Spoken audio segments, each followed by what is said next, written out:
तार साहब, आज तो बैनुल अक़वामी सियासत में बहुत बड़ी डेवलपमेंट हुई है कि सऊदी अरब और ईरान के जो ताल्लुकात हैं वो नॉर्मल हो गए हैं और अम्बेसीज खुल रही हैं और चीन ने बहुत बड़ा किरदार अदा किया है और किसी को ये एहसास भी नहीं था कि ये चीज़ हो रही है।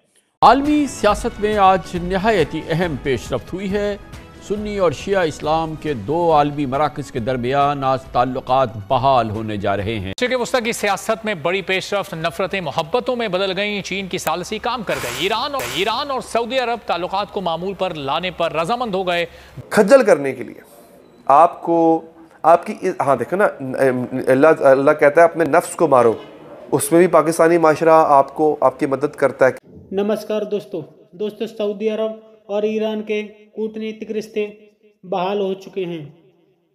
सऊदी अरब और ईरान की दोस्ती होने से पाकिस्तान में हड़कंप मच गया है, क्योंकि पाकिस्तान मुस्लिम मुल्कों में अपनी फ़ौज से गार्ड की नौकरी कराकर डॉलर कमाता है। अब पाकिस्तानी फ़ौज बेरोजगार हो चुकी है, क्योंकि पाकिस्तान के लिए डॉलर आने अब बंद हो जाएंगे, क्योंकि जब मुस्लिम मुल्कों में अच्छी रिश्ते होंगे तो पाकिस्तानी फ़ौज को कोई भी घास नहीं डालेगा।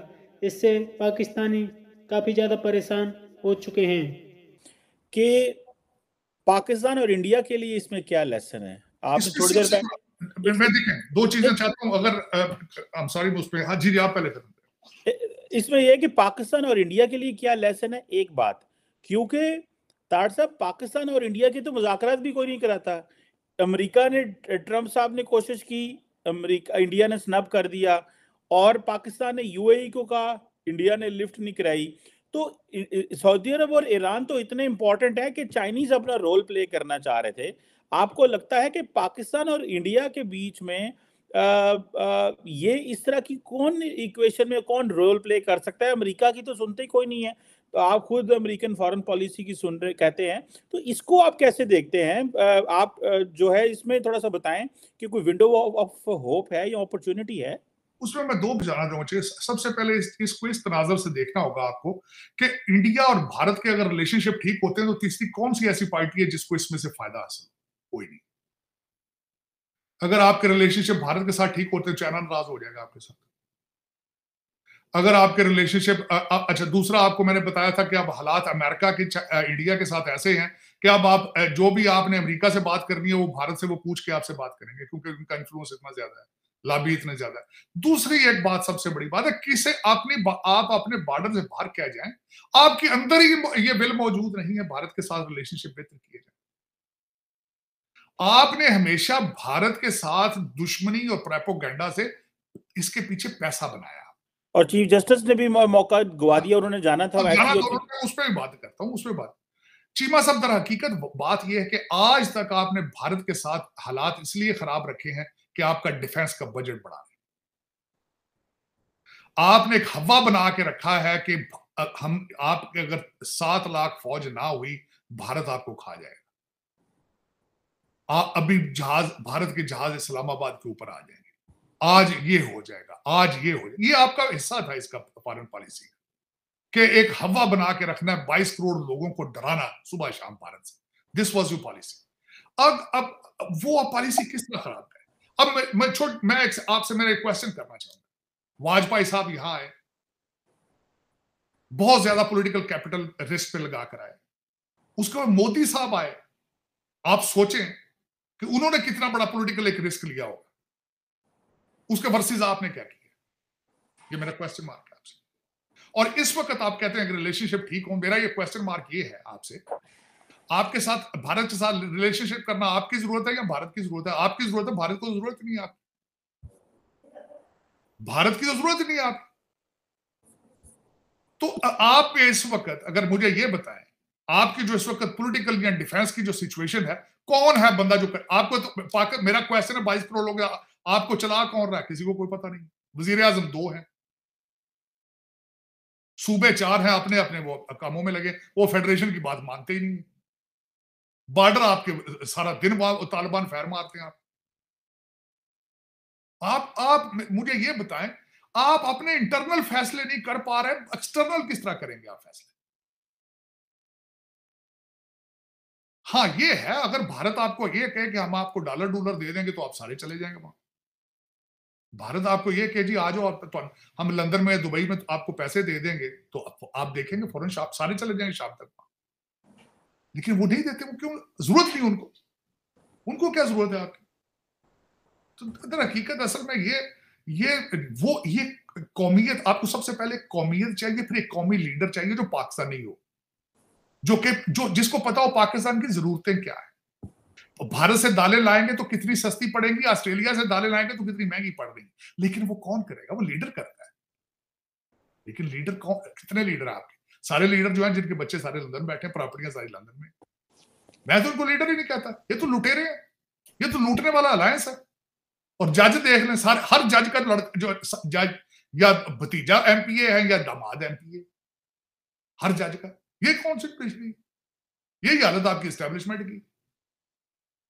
ये मेरे भाई, इनमें से कोई भी पाकिस्तान के मुफाद के लिए नहीं सोच रहा, ना कोई डिसीजन लेने की सलाहियत क्या रखता, बिल ही नहीं, उनकी ख्वाहिश ही नहीं।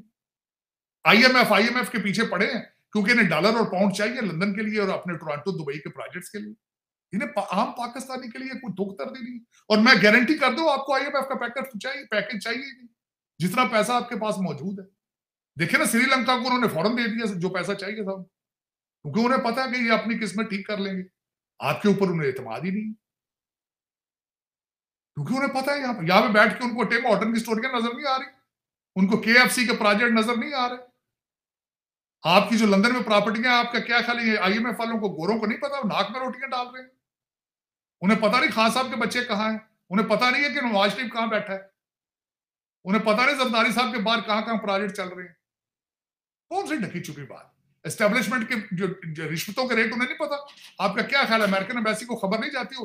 आपकी अखबारों की ट्रांसलेशन नहीं कराते होंगे वो डेली बेस पे। और जो रिश्वत किसी ने उनको बताया नहीं होगा कि वो टीके साहब की बच्ची की शादी के ऊपर 1 अरब 20 करोड़ की सलामियां, आपका क्या ख्याल है अमेरिकन एम्बेसी को नहीं पता होगा? चीमा साहब, दर हकीकत बात यह है, आपको सारा कुछ करने से पहले पाकिस्तानी बनना पड़ेगा, और उससे पहले कोशिश करें पाकिस्तान बनाए। पहले आपने 76 साल पाकिस्तान नहीं बनाया, आपने लूट मार की एक मार्केट बनाई। अब दहशत गर्दी बेच के आपने 5-5 हजार के पाकिस्तानी गुटानमों में बेचते रहे। अब दहशत गर्दी पका के बेचते रहे दुनिया में। सऊदी अरब और ईरान सिफारती ताल्लुकात की बहाली पर आज रजामंद हो गए हैं और इस हवाले से बाकायदा माहिदा भी हो गया है।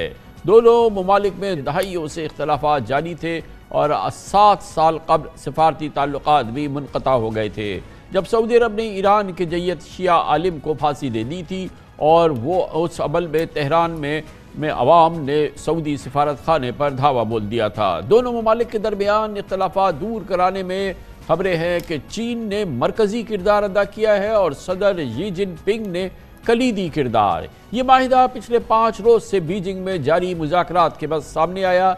आज चीन, सऊदी अरब और ईरान की जानिब से मुश्तरका एलामिया जारी किया गया, जिसमें माहिदे से मुतालिक बताया गया कि 2 माह में तेहरान में, सऊदी अरब और रियाद में ईरान के सिफारत खाने दोबारा खुल जाएंगे और इस हवाले से जो कॉन्सुलेट हैं दोनों मुल्कों में वो भी बहाल हो जाएंगे। माहिदे में रियासतों की खुद मुख्तारी और एक दूसरे के दाखिली मामलात में मुदाखलत न करना भी शामिल है। दोनों ममालिक के वज़राए ख़ारजा माहिदे पर अमल दरामद के लिए मुलाकात और 2 तरफ़ा ताल्लुकात बढ़ाने के तरीक़ों पर तबादला ख्याल करेंगे। बड़ी प्लेजेंट डेवलपमेंट है और आप इसको कैसे देखते हैं? ईरान और जो सऊदी अरब के ताल्लुकात बहाल हुए हैं, ख़ारजा ताल्लुकात की बहाली भी इम्पॉर्टेंट है और इसकी सस्टेनेंस के ये एक बार बहाल हो जाएं और इसमें जान आए, क़ुव्वत आए और ये वाकई खुशगवार दोस्ताना ताल्लुकात बन जाएं, इसके कितने प्रॉस्पेक्ट्स हैं और इस डेवलपमेंट के क्या असरात होंगे जो अब हुई है? कामरान साहब, बहुत अच्छी खबर आई है हमारे खित्ते के लिए और खुसूसन पाकिस्तान के लिए भी और उम्मत मुसलमा के लिए भी। सऊदी अरेबिया पिछले चंद सालों से बड़ी इनकलाबी तब्दीलियों का जिसे कहते हैं उसमें देखी जा रही हैं। माशी लिहाज से आपने देखा है कि मोहम्मद बिन सलमान साहब के आने के बाद से वो अपने तेल पे इन्हिसार कम कर रहे हैं आहिस्ता आहिस्ता, और उनका विजन 2030 जो है वो ये भी देखता है कि सरमायाकारी अब सिर्फ मगरिब में ना हो बल्कि मशरकी ममालिक में भी वो करने जा रहे हैं। माशरती मैदान में भी उन्होंने बहुत इनकलाबी तब्दीलियां लाई हैं, और वो जो एक समाजी पाबंदियों का माहौल था उसमें खातर खा उन्होंने तब्दीली लाए हैं। इधर से उसके लिए उनको उभरने के लिए और ऊपर जाने के लिए दो खारजा महाज पे तब्दीलियां दरकार थी।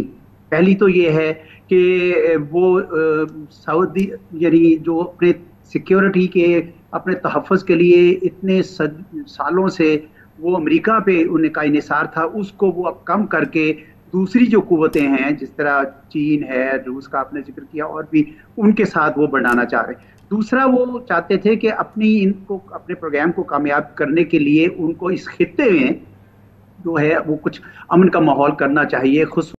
तो दोस्तों, पाकिस्तानी फौज अब बेरोजगार हो चुकी है, क्योंकि पाकिस्तानी फौज ने जिस तरह से दुनिया में दहशतगर्दी एक्सपोर्ट करके डॉलर बनाए थे, अब वो भी बंद हो चुके हैं। साथ ही अब सऊदी और ईरान की दोस्ती होने से गार्ड की नौकरी भी चली गई। अब पाकिस्तानी काफ़ी ज़्यादा परेशान है, क्योंकि पाकिस्तान को पैसे ही डॉलर की बहुत ही ज़्यादा आवश्यकता है और वो भी मिल नहीं रहे। इसी वजह से अब पाकिस्तानी काफ़ी ज़्यादा परेशान हो चुके हैं। चाइना ने सऊदी और ईरान के कूटनीतिक रिश्तों को बहाल कराया है। अब एक दूसरे मुल्कों में एम्बेसियां भी खुलने वाली हैं।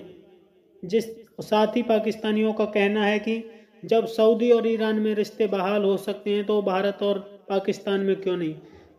पाकिस्तान हमेशा से भारत के खिलाफ प्रोपेगेंडा फैलाता है और भारत में दहशतगर्दी करवाता रहता है। इसी वजह से पाकिस्तानी नेता नहीं चाहते कि भारत से हमारे रिश्ते बहाल हों। आपकी क्या राय है कमेंट में ज़रूर शेयर करें। यदि आप चैनल पर नए तो चैनल को सब्सक्राइब करें। वीडियो पसंद आए तो लाइक करें, कमेंट करें और शेयर करें। जय हिंद, वंदे मातरम।